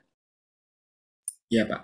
Ya, oke. Kalau jarak pandang itu harus terpenuhi, ya. Jadi kalau misalnya untuk kecepatan rencana 80 km per jam, jarak pandang henti minimum itu 130 meter. Jadi kalau misalnya Anda, ya saya buat tikungan sedemikian rupa sehingga jarak pandangnya bisa lebih jauh dari 130 meter. Bisa itu, ya. Bisa, tapi penambahan jarak pandang itu tidak terlalu efektif untuk mengurangi dampak akibat F negatif atau F yang terlalu besar, kebutuhan F yang terlalu besar. Jadi saya mengatakan ini F yang negatif atau F yang tidak cukup. Itu kurang sebenarnya, ya. Kurang efektif penambahan jarak pandang. Bisa saja kita lakukan seperti itu, ya. Itu hanya untuk menambah rasa confidence buat pengemudi, ya. Tetapi secara teknik, ya, secara ini itu tidak memberikan dampak langsung akibat dari F yang negatif atau F yang kurang, ya. Tapi apa? Bisa kita coba juga. Ada yang lain, pendapat yang lain. Kalau saya sih kepikirannya buat yang kecepatan berlebih itu ada daerah runoff ya gitu, Pak. Run off itu maksudnya apa? Maksudnya kayak ada daerah yang kalau misalkan di turunan gitu-gitu kan ada kayak daerah itu Pak, buat mungkin kalau remnya blong gitu-gitu. Oh, itu ya itu seperti jalur ya, jalur run off ya, kayak run off itu. Ya, itu kalau misalnya di daerah turunan, ya. Nah, kita di sini masih belum masuk ke alignment vertikal. Nanti kalau di alignment vertikal memang ada kombinasi itu, ya. Tapi ini anggaplah jalan kita jalan yang datar, ya, benar-benar datar, ya. Tapi ada isu kemungkinan terjadi F negatif atau isu F yang over seperti itu. Apa kira-kira preventif kita? Tadi teman Anda mengatakan pasang rambu pembatas kecepatan. Oke. Itu adalah salah satu preventif yang bisa kita lakukan. Apalagi selain itu? Mungkin saya izin, oke. Ya, silakan. Silakan Yohana. Kalau saya Pak ini Pak mungkin pasang pembatas jalannya gitu kayak bahu jalan di pinggiran gitu Pak. Bahu jalan, ya, bahu jalan itu Ya. memang harus ada disediakan. Tapi apa selain itu? Mungkin saya tadi kepikirannya untuk kembali lagi ke untuk yang F negatif Pak.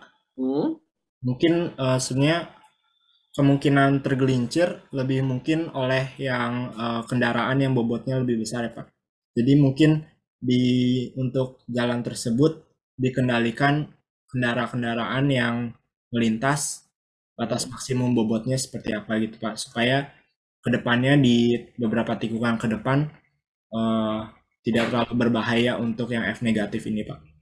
Ya, jadi salah satu kenapa dia berjalan sangat lambat karena terlalu banyak beban. Itu yang lagi sekarang banyak, sekarang pemerintah lagi mencoba membatasi kendaraan yang overload, ya, yang terlalu berat, ya. Sebenarnya kalau truk itu kan didesain dia bisa kecepatan di jalan tolnya itu sekitar 40 km per jam, ya. Kalau misalnya truk itu memang tidak diharapkan truk bergerak dengan kecepatan rencana. Jadi kalau jalan tol kita desain yang kecepatan rencana 80 km per jam, maka setidaknya truk itu maksimum kecepatannya adalah 60 km per jam. Ya, tapi minimumnya juga harus ada, yaitu 40 km per jam. Nah, kalau ada truk dengan kecepatan di jalan tol itu kurang dari 40 km per jam, itu adalah sudah dipastikan truk itu adalah overloading, terlalu berat. Seperti itu. Itu salah rule of thumb-nya. Ya. Tapi tadi yang Anda katakan tadi, biar tidak terjadi kasus F negatif, artinya dia kendaraan tersebut tidak boleh terlalu pelan. Ya, salah satu penyebab kendaraan itu terlalu pelan itu adalah karena dia bebannya berlebih. Jadi Anda mengusulkan dengan preventifnya dengan membatasi kendaraan yang berlebih. Itu benar, itu bisa dilakukan. Ya, cuman permasalahannya pelanggaran yang terjadi itu selalu terjadi. Ya, nggak mungkin polisi atau petugas perhubungan mengawasi 24 jam truk yang lewat, ya, dicek beratnya, ya agak itu sangat kesulitan, ya. Nah, kira-kira preventif apa? Ya, tadi ada preventifnya dengan pemberian jarak pandang yang lebih, oke. Dengan memberi pembatasan beban, oke. Tapi kira-kira apa preventifnya selain dengan rambu? Untuk kondisi yang ini, ya. Salah satu yang paling mudah adalah apa?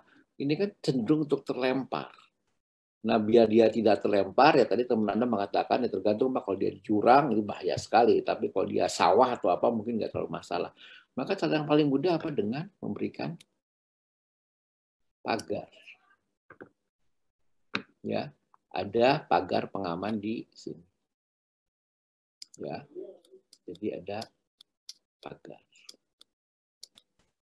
Ya, itu yang sering Anda lihat. Makanya Anda sering lihat beberapa tikungan itu diberi pagar.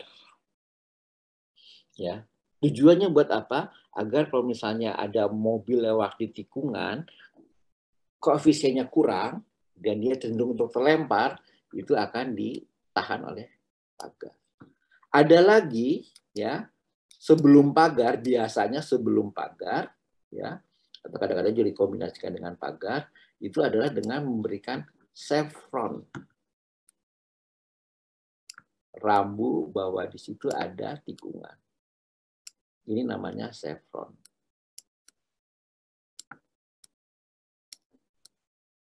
Ya. Rambu tikungan. Ya, catat ya. Namanya chevron. Ingat, chevron dipasang di sisi luar tikungan. Jadi nggak ada chevron dipasang di sini. Ya, salah ya. Pernah saya melihat ada tikungan, chevronnya dipasang di sini, itu salah. Ya, chevron hanya dipasang di satu sisi dan sisi terluar. Jadi untuk menghindari kendaraan keluar dari jalur akibat gaya geseknya kurang, ya, maka kita bisa memberikan pembatasan kecepatan agar orang tersebut segera menurunkan kecepatan. Ya, atau peringatan, di situ ada tikungan tajam. Ya. Bisa, ya. Atau bisa diberikan chevron, ya. Informasi bahwa di situ ada tikungan tajam. Chevron itu punya arti, ya. Kalau bentuknya seperti ini, ada tikungan. Tapi kalau bentuknya seperti ini, rapat, artinya tikungannya tajam. Ya. Nah, kalau jaraknya gini, ya, berarti itu ada tikungan di depan, tapi bukan tikungan yang tajam. Ya, jadi Anda mungkin pernah melihat ada rambu, ya, seperti ini, panjang gitu. Apa seperti ini, ya.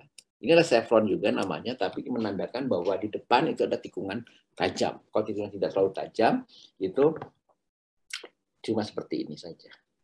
Ya, jadi preventif untuk mencegah mobil nikung tapi gaya geseknya kurang, ya, itu ada preventif yang efektif itu dengan pemberian rambu, kemudian rambu pembatasan kecepatan, rambu untuk peringatan bahwa ada tikungan, pemasangan chevron, ya, atau pemasangan pagar, ya, seperti itu.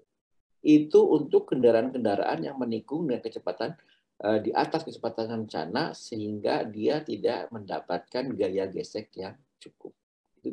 Itu salah satu tambahan desain seperti itu. Nah, sekarang bagaimana untuk kendaraan yang gaya geseknya negatif?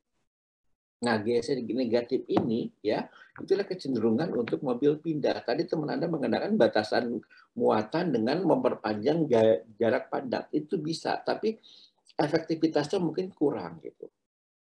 Ya. Kenapa kurang? Pertama, ya, mengontrol beban kendaraan itu susah. ya. Bahkan sedikit keluar berantem antar kementerian, ya. Kementerian Perhubungan sangat-sangat concern, ya, terhadap kendaraan yang over dimensi dan overloading. Jadi kendaraan yang panjang itu masalah keselamatan itu luar biasa. Ya, kita pernah melihat ada beberapa kecelakaan motor ditabrak oleh truk yang panjang. Ya, truk yang panjang pada saat dia belok itu kan membutuhkan space yang luas sehingga akhirnya motornya kena, ya, tabrak, ya, ada yang sampai lindes, ada yang sampai hanya terlempar segala macam. Itu bermasalah. Kalau kendaraan yang overloading itu merusak jalan. Jadi Kementerian Perhubungan sangat-sangat concern terhadap mobil-mobil yang overdimensi dan overloading. Kita menyebutnya kendaraan yang odol, ya, ODOL, ya, overdimension dan overloading. Ini menjadi concern dari Kementerian Perhubungan. Dan Kementerian Perhubungan teriak-teriak, pokoknya bahkan pernah mencanangkan tahun 2020 adalah lalu lintas jalan di Indonesia bebas odol. Ya, itu kita mencanangkan tahun 2020 sebagai bebas odol. Makanya dibuat regulasinya, dibuat tindak pidananya, dibuat hukuman-hukumannya, dibuat misalnya penertiban bengkel-bengkel yang memodifikasi truk menjadi modifikasi yang over dimensi. Itu gencar. Ya, saya termasuk diminta sebagai pengamat ahli transportasi juga untuk memberikan edukasi ke masyarakat kenapa odol itu menjadi bahaya, ya, seperti itu. Yang menarik adalah justru kebijakan Kementerian Perhubungan untuk menertibkan kendaraan yang odol itu ditentang oleh kementerian yang lain, ya. Kementerian yang menentang adanya zero odol di jalan itu adalah Kementerian Perindustrian dan Kementerian Perdagangan. Alasannya sederhana, ya. Jadi untuk mengangkut barang dari Bandung ke Jakarta dengan truk, ya, kalau dibatasi muatannya, mungkin barang tersebut itu harus diangkut 3 kali. Tapi kalau tidak dibatasi, itu 1 kali angkut selesai. Ya, misalnya komoditas ekspor, ya, jadi truk dimuatin sampai 30 ton. Kalau truk biasa dimuatin 30 ton, secara struktur truknya kuat, nggak masalah. Tapi dia menjadi overloading, ya, karena batasan truk yang 2 as itu hanya 10 ton, tapi dia dimuatin sampai 30 ton. Ya. Alasannya apa? Biar cepat dibawa ke Jakarta. Ya. Oh, itu rame, ya. Jadi dianggap kebijakan zero odol itu mengganggu logistik nasional.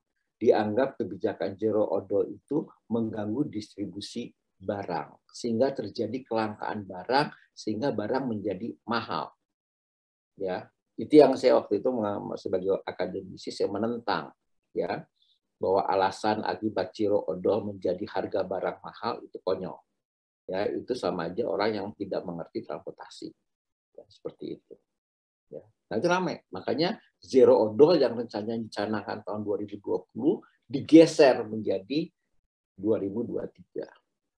Ya, jadi sekali lagi tadi, ya, pembatasan beban itu bagus untuk menghindari kondisi F minimum, tetapi aplikasinya itu luar biasa susahnya.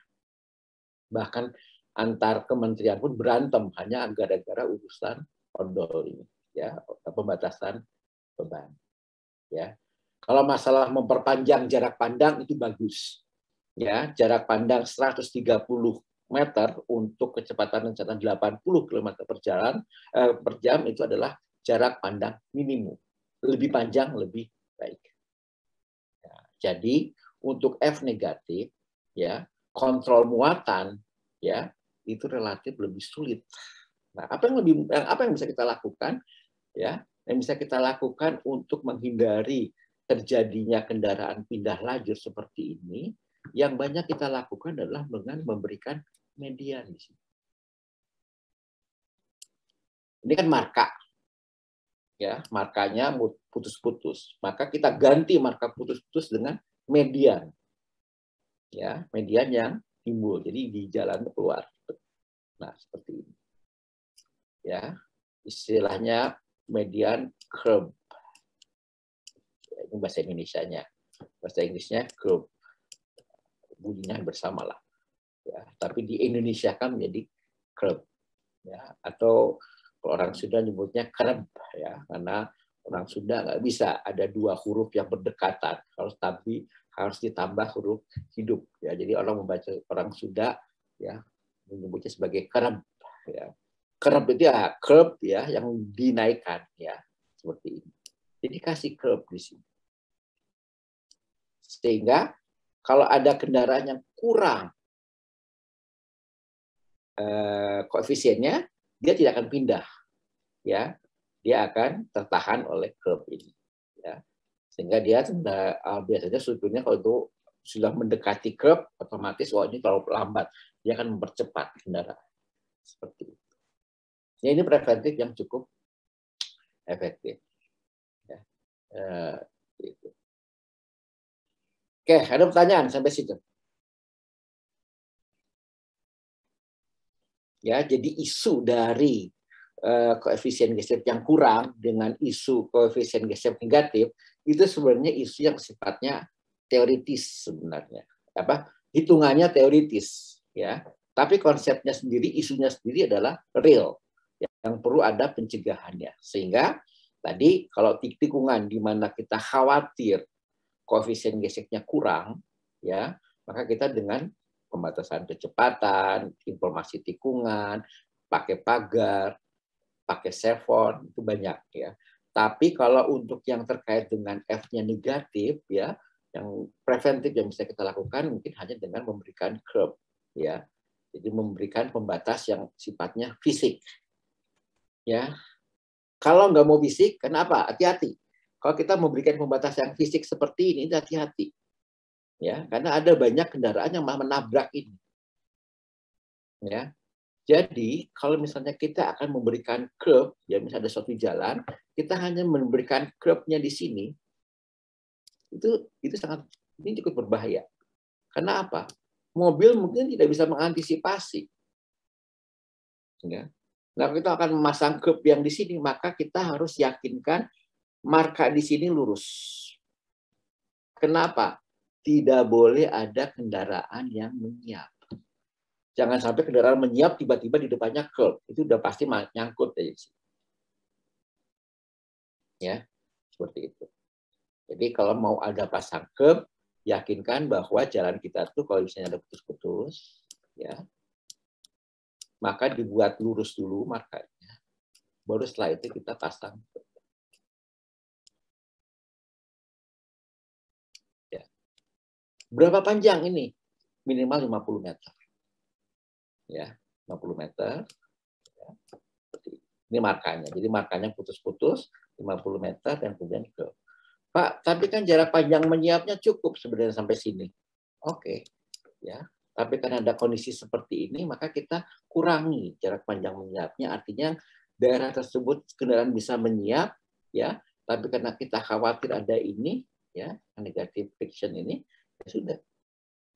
Daerah tersebut tidak boleh ada yang menyiap. Jarak pandang menyiapnya kita area untuk menyiapnya kita hilangkan dengan adanya marka menurut seperti ini. Ya. Kalau ingin tetap mempertahankan jarak pandang menyiapnya, ya mungkin kita tidak menggunakan ini, tapi menggunakan pita pengadu. Ya. Jadi ada kayak gini, kecil. Ya, ini markanya. Dikasih marka, terus kemudian ada pita pengadu. Jadi kalau mobilnya lewat ngegeleng ke situ terasa kasar. Oh, itu namanya pita pengadu. Itu bisa kayak gitu. Tinggal tindakan preventif untuk curve yang koefisien G-SEP yang negatif. Oke, ada pertanyaan sampai sini. Ya, jadi itu ya konsep dari